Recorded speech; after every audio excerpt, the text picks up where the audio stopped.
Buenos días a todos y a todas. Esta es la última grabación de este curso de la asignatura de estética en la parte que me corresponde. Cerramos así unas sesiones que se iniciaron con el análisis del Ion de Platón, donde se planteó la cuestión central de lo que es mi pensamiento aquí, la cuestión del manejo de lo deinótico, de la consideración de lo deinótico, de lo excesivo, como lugar de la estética, como pugna por conformar eso deinótico, por conjurarlo o por incorporarlo. La última clase, la última lección, quedó abierta.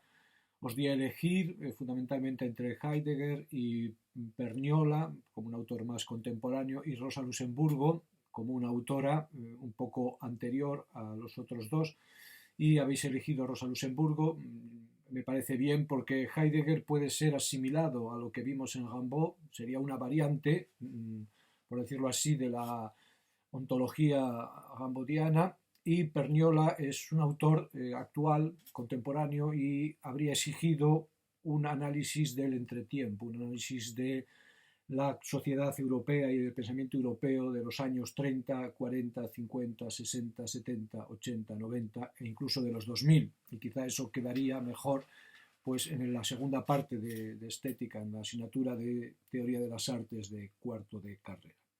Por lo tanto, vamos a finalizar nuestro tratamiento de la estética con el análisis de la aportación de Rosa Luxemburgo, que es una aportación crucial y que marca también esto que os señalaba. El campo de la estética no es hoy ya tanto, en mi opinión, el campo sin más de las artes plásticas o de las artes de la palabra, no es tampoco el campo de la idea de la belleza o de la fealdad, sino tiene que ver con la exploración de la creatividad, que es la fuerza que configura la obra de arte y la fuerza que inventa, por decirlo así, la idea de belleza, que la forja. Voy a abordar la obra de Rosa Luxemburgo de forma muy breve, con dos pinceladas que para mí son la horquilla en la que se mueve lo que podría ser una reconstrucción de su pensamiento referido a la estética. Una parte se refiere a su concepción del sufrimiento como algo que se puede expresar, y otra parte tiene que ver con la construcción de la ciudad. La primera de las dos partes está en un texto muy breve, está sustanciada, se sustancia en un texto muy breve pero muy intenso de una carta que ella escribió en 1918 desde la prisión a la mujer de su compañero Karl Liebknecht, Sonia Liebknecht, y en la que le relata un suceso que presenció y que la conmovió. Está ella en la cárcel, allí en el patio, y luego en su celda, viendo cómo los soldados acarrean bultos usando la fuerza de unos búfalos que vienen de Rumanía. Estamos en Alemania. Estos búfalos, que son animales salvajes, a los cuales Rosa Luxemburgo, como gran amante de la naturaleza que fue, admira profundamente, estos animales están siendo maltratados brutalmente, fundamentalmente por un soldado. Los golpea, produce en ellos duras heridas, y Rosa Luxemburgo llama la atención a uno de los soldados, que le replica, dice, bueno, ¿qué tienen que ver los animales? Lo importante somos nosotros sí que sufrimos. Rosa Luxemburgo naturalmente no se da por satisfecha con esta explicación, porque ella entiende que la conexión del sufrimiento, la conexión de la justicia, no solo abarca a los seres humanos, sino que abarca a todos los seres vivos. Está claro que nosotros no podemos pedir justicia solo para lo inmediato, para los inmediatos. Ella escribe a Sonia Liebknecht que a sus ojos, dice, asoman lágrimas, y estas lágrimas, ante el dolor, ante la impotencia, son las lágrimas del búfalo. Asoman, dice, las lágrimas que asoman a sus ojos, a los ojos del búfalo, eran mis lágrimas. Él llora por él, llora por mí, que lo estoy viendo, y yo también lloro por él y lloro por mí. Frente entonces a la falta de empatía frente a la inexpresividad, el campo de la estética, el campo que se rotura a partir de la conexión emocional, es un campo de expresión profunda que busca a la vez expresar el sufrimiento y también manejarlo, ofrecerle un cauce no solo sentimental, no solo emocional, sino también profundamente político. La estética, el campo de las artes, el campo de la belleza o de la fealdad, el campo de la creatividad se inserta plenamente aquí, en la experiencia del sufrimiento injusto, en la necesidad de poder formular ese dolor, es decir, en la necesidad de la expresión, en la necesidad de la expresión subjetiva y también política. La empatía es fundamentalmente política y lo que se pide es lo que Rosa Luxemburgo nos va a ofrecer en el segundo texto. Lo que se pide es la construcción de una ciudad donde, de alguna manera, este sufrimiento, este dolor, este elemento terrible y casi inmanejable, se pueda no solo expresar, sino que se pueda de alguna manera manejar. El segundo texto al que nos referimos es ya un texto político de primera línea, no es solo una carta personal escrita en un momento de dolor profundo, en un momento también personal de dolor profundo, sino que es un escrito que ella realiza y que no llega a publicar. Se publicó después con intenciones no todo claras, después de su muerte. Es un escrito en el que ella analiza críticamente derivas de la Revolución Soviética que se dan tanto en la formulación de Lenin, que es el que estaba guiando la revolución, como en la formulación de Trotsky, que de algún modo estaba a su lado. Estas derivas políticas tienen que ver con la profundidad también de la expresión y conectan la estética de la subjetividad, del dolor por el sufrimiento, con el campo de lo político en cuanto a la construcción de una ciudad, y ese sería el territorio de la estética. Ya lo vimos en Walter Benjamin, el territorio de la mostración, de la exhibición frente al territorio del misterio. Ese sería el territorio donde lo deinótico de algún modo no es mantenido como una forma de sublime, inalcanzable, horroroso o salvífico, sino que es entendido como un campo de acción. Quizá todavía en el pensamiento de Benjamin, igual que en el pensamiento de Rosa Luxemburgo, hay un exceso por decirlo así, de optimismo en la forma en la que se podría manejar este Deinos. Quizá nosotros ya no somos tan optimistas, pero de algún modo está claro que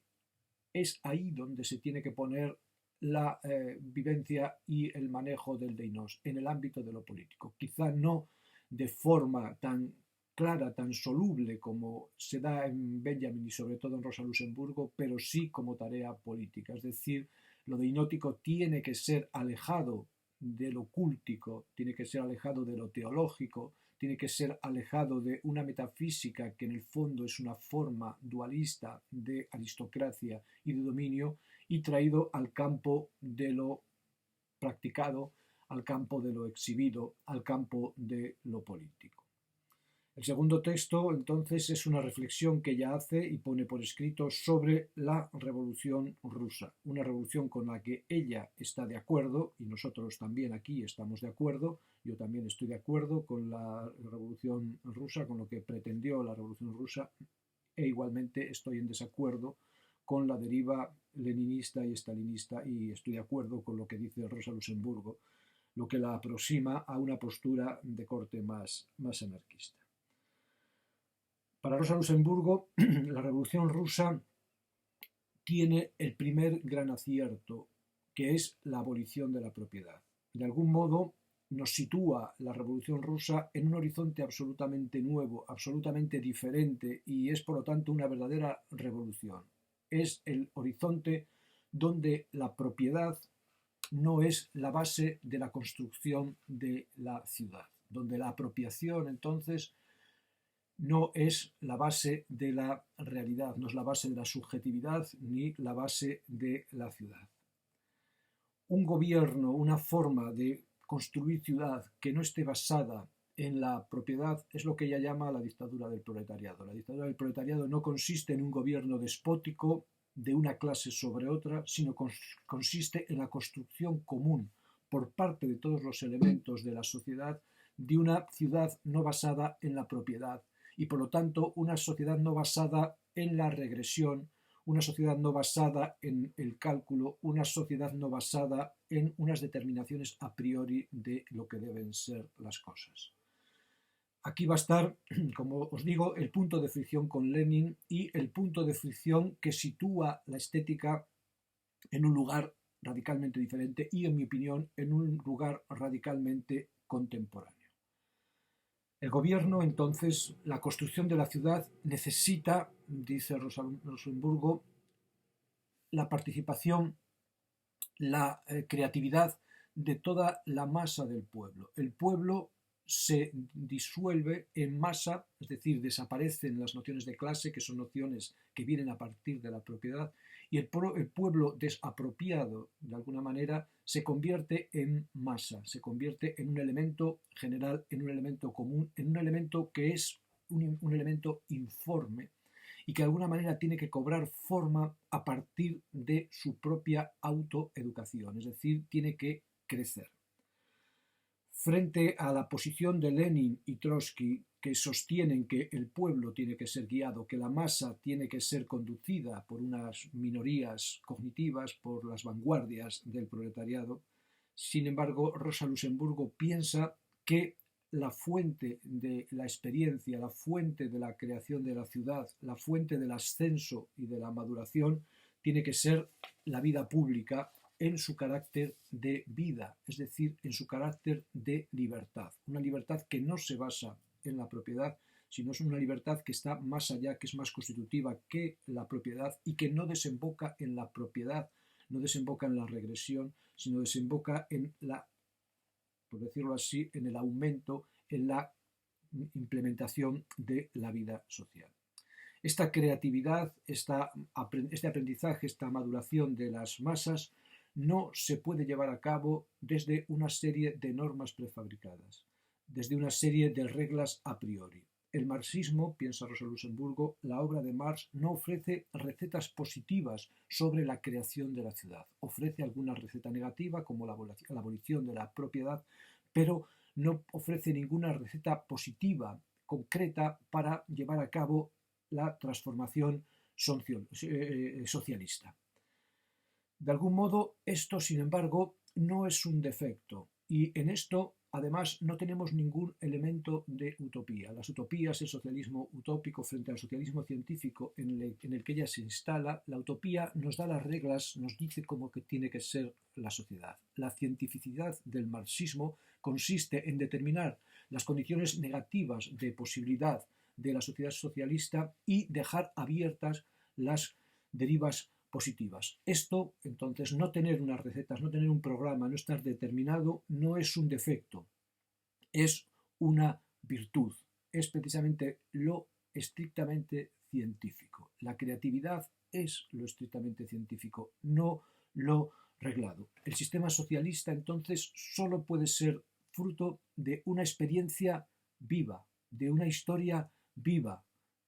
porque la historia es viva de la misma manera que la naturaleza orgánica es viva. La historia forma parte de la naturaleza y la naturaleza y la historia se caracterizan por su vivacidad. De algún modo, esta confianza no reglada en la capacidad experiencial de las masas para la construcción de una sociedad en el altísimo nivel de creatividad que aquí se pide, de alguna manera este deseo, esta idea, está basada en, por decirlo así, la estructura profunda del pensamiento occidental. La estructura profunda del pensamiento occidental, lo hemos visto ya varias veces, es el argumento ontológico tal como lo formuló Parménides, no como lo formuló San Anselmo, que es una variante. El argumento ontológico de Parménides dice que pensar y ser son una y la misma cosa, de tal manera que la realidad es pensable y el pensamiento piensa la realidad cuando piensa correctamente. De algún modo, entonces, el ámbito de lo que hay se da como totalización que puede ser accedida desde el polo de la realidad o desde el polo del pensamiento, pero siempre de forma completa, de forma abrochada. La acción en el pensamiento occidental deriva de esta confianza entonces en la trabación total de lo real, pensamiento y realidad. En Rosa Luxemburgo hay una segunda variante que está presente ya en el pensamiento helenístico. De algún modo, de la misma manera, la vida, piensa Rosa Luxemburgo y pensaban también los filósofos helenistas, la vida nos ofrece todos los medios para solucionar los problemas que ella plantea. Es decir, la vida es el planteamiento de unos problemas que pueden ser solucionados con los propios materiales que da la vida. De algún modo, entonces, lo deinótico, lo terrible, lo azaroso, el sufrimiento inexplicado, no queda fuera de esta posibilidad de aprehensión, de esta posibilidad de abrochar. Lo deinótico es un elemento manejable cuando se maneja desde este esquema mental y por lo tanto entonces todo proyecto político positivamente caracterizado por su incertidumbre, positivamente vivido como experiencia incrementadora, tiene garantizada de alguna manera desde esta confianza ontológica su viabilidad. La confianza científica está aquí. La ciencia entonces de la historia no es el conjunto de unas recetas que nos dicen cómo van a ser las cosas o cómo tienen que ser las cosas, sino por elevación la confianza plena de que la realidad da los suficientes instrumentos para solucionar cualquier cuestión que ella misma presente. Esta es una variante entonces también, una variante práctica del argumento ontológico. Junto con la tarea, entonces, la propia realidad nos da la solución. Y esto es la cientificidad. De algún modo, entonces, necesitábamos, sí, una demolición de lo negativo, y esta demolición nos la enseñó Marx mediante las contradicciones de la historia, etcétera, etcétera, pero lo positivo que hay que construir es un territorio nuevo, un territorio de experiencia, un territorio donde una vida sin obstáculos, y la propiedad es el primer obstáculo, la propiedad es la obstaculización por antonomasia, donde una vida sin obstáculos entonces puede de algún modo sacar a la luz y sacando a la luz todas las estructuras necesarias para llevar una vida plena, porque otro de los colofones del argumento ontológico es la plenitud, la felicidad. En las improvisaciones, en las formas tentativas, en los intentos de abordar de forma nueva cosas que parecían inabordables, por decirlo así, hay una fuerza, una potencia vital de corrección que hace que la vida se corrija por sí misma y corrija entonces todos los intentos equivocados y por el propio peso de esta estructura ontológica nos lleve a un final, por decirlo así, satisfactorio. Esta confianza también es lo que permite aguantar el sufrimiento histórico, porque esta forma de sociedad no se produce inmediatamente, sino que lleva aparejadas muchísimos esfuerzos y no va dirigida solo a la planificación del sujeto individual. Es una tarea colectiva y el sujeto que se planificará será el sujeto que toque en su momento, pero el sujeto que está en el camino de algún modo tiene garantizada por esta argumentación la conciencia, la lucidez de que lo que está haciendo está en la escala de la cientificidad, en la escala de la plenitud, no en la escala de la perfección. De algún modo esto nosotros hoy ya no lo compartimos, de algún modo, de otros modos todavía sí, pero en Rosa Luxemburgo desde luego es un operador de primera categoría. La cuestión contemporánea sería cómo sosteniendo esta creatividad, este aprendizaje social desapropiado, y sin un argumento ontológico podemos plantear formas de construcción de la ciudad de este tipo. En esta construcción, en esta vida sin obstáculos, debe participar toda la masa del pueblo y por lo tanto tiene que haber una irrestricta libertad de opinión, una irrestricta libertad de debate, cada uno desde su postura. El Parlamento no se puede suprimir, dice Rosa Luxemburgo, porque es el lugar de aprendizaje de la masa y todas las opiniones tienen que estar representadas, incluso y sobre todo aquellas las que son contrarias a esta forma de hacer las cosas. Eso sí, lo que es innegociable en todo momento y lo que de algún modo jamás decaerá es la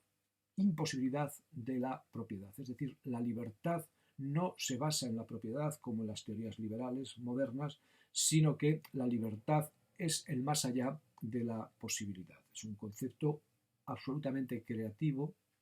absolutamente puesto hacia un futuro desasido de libertad. Es cierto que de algún modo en un primer momento hay que ejercer cierto control público porque las masas, la población en general, están degradadas, la masa está degradada por siglos de pensamiento burgués, por siglos de gobierno burgués. Hay que desarrollar unos instintos sociales que ahora en parte están atrofiados y por lo tanto tiene que haber un cierto control público. Pero el control público no es el control del partido, no es el control de la burocracia, no es ni mucho menos un control dictatorial, es el autocontrol de la masa en proceso de aprendizaje, en proceso de vitalización, el control que ejerce la masa sobre sí misma buscando esta construcción de la ciudad. El único camino entonces para la construcción de una ciudad donde lo deinótico, el sufrimiento, el dolor, lo excesivo, pueda ser exhibido, pueda ser expresado y pueda ser manejado y pueda ser de alguna manera sanado, el único camino es, dice Rosa Luxemburgo, la escuela de vida pública, lo más amplia e ilimitada posible. Si no, lo que tenemos es lo que después tuvimos, la violencia, la burocracia,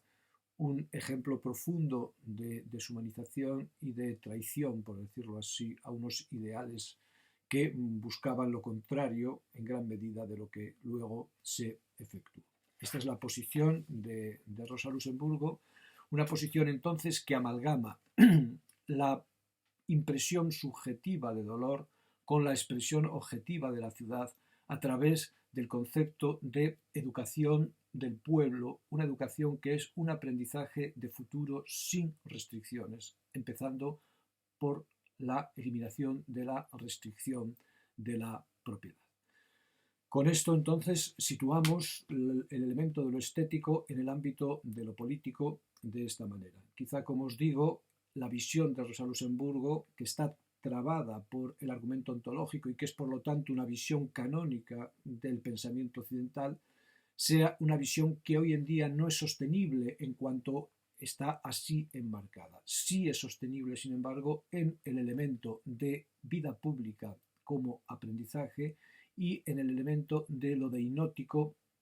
como algo que puede ser expresado, que debe ser expresado en un ambiente de trabazón social que incluye no solo a los seres humanos, sino incluye a todos los seres vivos o a la realidad en general. De algún modo, entonces, la creatividad es lo que se libera en todo este proceso y la creatividad entonces se lee como fuente de todo lo que fue agrupado en el caso de la estética en torno a las bellas artes o la idea de belleza, y lo que será, que no sabemos lo que va a ser, es decir, el arte del futuro, por decirlo así, la expresión del futuro, no va a ser una expresión que se contenga en los moldes tradicionales de las bellas artes, una expresión que se contenga en el molde tradicional de la idea de belleza. Nosotros vivimos en unos mundos en los que las obras artísticas en cuanto tales son casi o carne de museo o un elemento para empezar a desarrollar la propia creatividad, pero no son ya el término donde se manifiesta, por decirlo así, la estructura profunda de lo que hay. Y la idea de belleza como una modalidad de la idea de bien, como una idea que todavía está en Rosa Luxemburgo, no es ya el ámbito que cierra y que circunscribe como concepto con sus determinaciones positivas de felicidad, armonía, expresividad, este campo. Al contrario, desde aquí, desde esta posición, se despliega otro universo bastante diferente, pero que realmente es ya un universo político y es ya realmente un universo creativo. Que esta creatividad se restrinja a unos grupos o que se expanda a la humanidad como especie es una cuestión que tiene que ser debatida, igual que tenemos que ver cómo es la índole entonces de esta creatividad y cómo lo deinótico que se maneja plenamente en el ámbito de la ciudad no se contiene, sin embargo, en la estructura